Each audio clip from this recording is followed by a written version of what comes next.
तर मला वाटलं नव्हतं की मला दवाखान्यात यावं लागणार. नमो बुद्धाय जय भीम. तर सकाळी सगळं तयार करून मी निघालो अकोटला जायला. तर तुम्ही मला अकोटला काय लय तर म्हटलं मला दवाखान्याचं काम होतं म्हणून निघायला लागलं. मग सकाळी सगळे तयार करून तर कसंही करून म्हटलं निघायला लागलं अकोटला जायला. म्हणलं अकोटला जायला लागतं म्हणून स्किनचा डॉक्टर निघाला लागतो म्हणलं अकोटला जायसाठी. मग सोनायला पोहोचलो मग पाहिलं मग बससाठी तर मग बसने आले. बस लेट झाले तर मग बसमध्ये बसून निघालो मग जायला अकोटले. मग बसमध्ये बंगर निघालो उभं जायला लागलं मला. तर पोहोचलो मी अकोटले पोहोचलो मी निघालो पैदलच.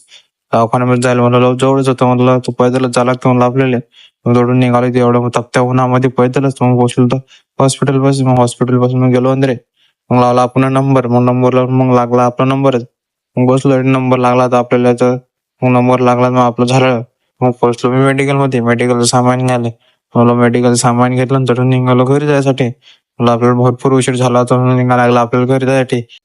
तेव्हा पोहोचलो मग बस स्टॉपवर पासून मग बस स्टँडच्या अंदर गेलो तर मला तिकीट विचारलं म्हणलं बस कुठं लागते.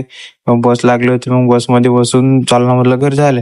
मग तेवढ्यात पोहोचलो मी सोनायला पोहोचून मग मी निघालो घरी जायसाठी म्हणलं आपल्याला पहिले उशीर झाला होता म्हणून निघायला लागते खरी.